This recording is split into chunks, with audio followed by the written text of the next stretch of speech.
देशभक्त ही देश के सबसे बड़े वरदान होते हैं। जी हाँ दोस्तों, तो इसी बात के साथ स्वागत है आप सभी का एक बार फिर से आपके अपने YouTube चैनल जिसका नाम है यूपीएससी हिंदी मीडियम। तो आज मैं बात करने वाला हूँ अपने पड़ोसी मुल्क बांग्लादेश के बारे में कि वह कैसे अभी वो आज़ाद हुआ था लगभग 20 या 25 तकरीबन 30 साल पहले। और वह कुछ क्षेत्रों में वह जो तो अपना एक अलग ही पहचान बनाया है, वो है उसका टेक्सटाइल क्षेत्र। जी हाँ दोस्तों, हमारा भारत भी उसके टेक्सटाइल क्षेत्र के जितना अपना जो तो टेक्सटाइल क्षेत्र इतना मजबूत नहीं कर पाया है। ताकि उसने ये सब कैसे किया, तो इस वीडियो में मैं इस बांग्लादेश के जो है टेक्सटाइल क्षेत्र के साथ साथ मैं यूपीएससी के लिए केस स्टडी का भी ये वीडियो जो तो आपके लिए बहुत ही असरदार होगा। तो हाँ, वीडियो में आगे बढ़ने से पहले आप सभी से एक छोटी सी रिक्वेस्ट, वीडियो को लाइक एंड चैनल को सब्सक्राइब करनी की।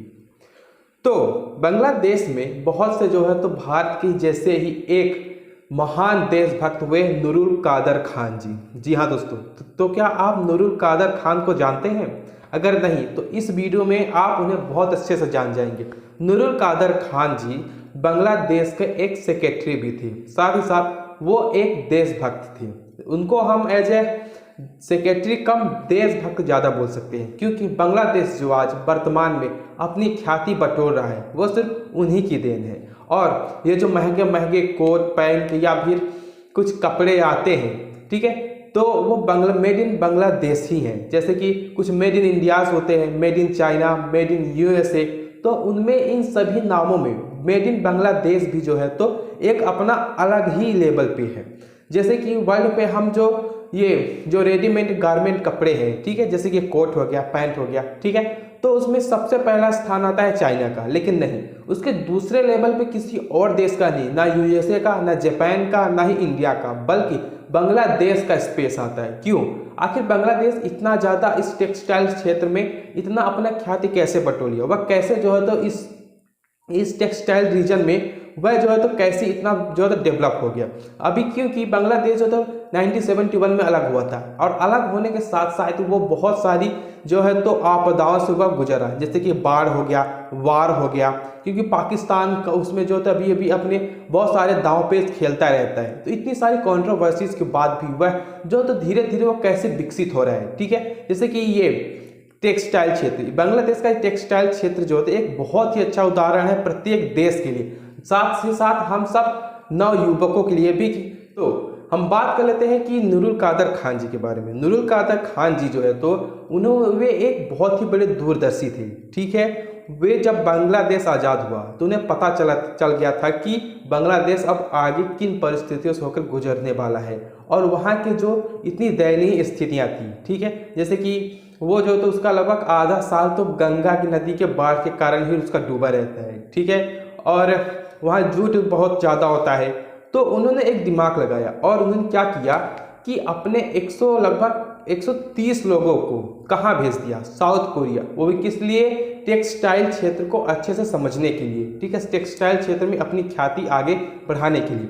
तो वो जब 130 लोग ये कब गए थे? 1978 में गए थे, और 1978 में वहाँ से सीखने के बाद जब वो वापस लौटे तो बहुतों ने क्या किया कि अपने ही क्षेत्र में, अपने ही देश में, मतलब बांग्लादेश में ही बहुत सारे व्यापार स्थापित करने शुरू कर दिए। वो भी किसके? टेक्सटाइल के, मतलब सूती वस्त्र उद्योग, ऊनी वस्त्र और तरह तरह की कपड़े बनाने की चीज़ें, और वही अपने बांग्लादेश में ही जो है तो बेचने लगे। ओके, और उनमें से कुछ लोगों ने क्या किया कि वर्ल्ड लेवल पे जो है तो अपना व्यापार किया, और विश्व में जगह जगह चाइना, यूएसए, यूरोपीय यूनियन की जो कंट्रीज हैं वहाँ सब जो है तो अपने कपड़ों को, अपने जो है तो प्रोडक्ट्स को बेचा, ठीक है। इससे क्या हुआ? इससे ये हुआ कि उनकी जो है तो, हाँ एक बात और, ठीक है, मतलब कि उनका जो चीज़ें थी, उनके जो कपड़े थे वो वर्ल्ड लेवल पे ज़्यादा बिकने लगी, ठीक है, और वर्ल्ड लेवल पे ज़्यादा जो है तो उनकी मांग बढ़ने लगी।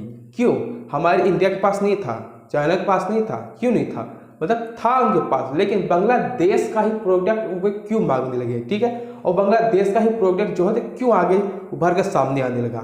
ऐसे सिर्फ दो ही कारण हो सकते हैं। पहला चीज़ कि क्वालिटी अच्छी हो, और दूसरा कीमत कम हो। तो बांग्लादेश के उन टेक्सटाइल क्षेत्रों के पास, मतलब कि जो बेच रहे थे सामान, उन दोनों के पास वो दोनों चीज़ें थी। पहली चीज़ कि मतलब उनका जो सामान सस्ता था और दूसरा उनकी क्वालिटी भी अच्छी थी। सामान सस्ता कैसे हो सकता है? सामान सस्ता सिर्फ दो चीज़ें से हो सकता है कि एक जो उनकी कच्चा माल है, जो रॉ मटेरियल है वो सस्ता मिले, और दूसरा चीज़ लेबर कॉस्ट कम हो। तो बांग्लादेश के पास ये भी दोनों चीज़ था। पहली बात, वहाँ गरीबी थी तो लोगों का लेबर कॉस्ट बहुत कम था, लोग कम पैसे में काम करने के लिए तैयार हो जाते थे। तो किसी भी उद्योग को आगे बढ़ाने के लिए सिर्फ और सिर्फ गवर्नमेंट का आगे आना, गवर्नमेंट का ही जो है तो आगे हाथ बढ़ाना जो है तो काफ़ी नहीं होता है, जब तक कि वहाँ की जो है तो जनता पब्लिक जो है तो उनका पूरा साथ नहीं देगी।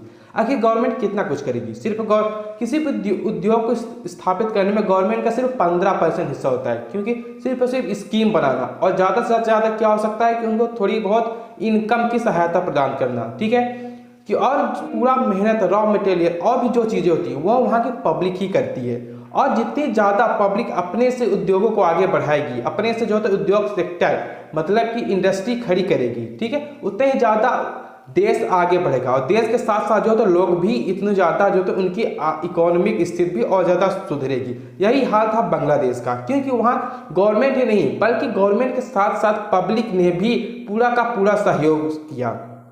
क्योंकि गवर्नमेंट ने उन्हें सिर्फ क्या किया, उन्हें सिर्फ थोड़ी बहुत इकोनॉमी प्रदान की, मतलब कि उन्हें पैसे दिए, और लोगों ने अपना पूरे तन मन धन से जो है तो अपना उसमें सहयोग किया। और आज लगभग जो है तो 10 बिलियन तक का जो है तो एक्सपोर्ट करता है बांग्लादेश टेक्सटाइल क्षेत्र में। जी हाँ दोस्तों, ये 2010 की बात है, मतलब 2007 का ये आंकड़ा है कि बांग्लादेश जो है तो 10 बिलियन का जो है तो ये आंकड़ा पार कर गया है।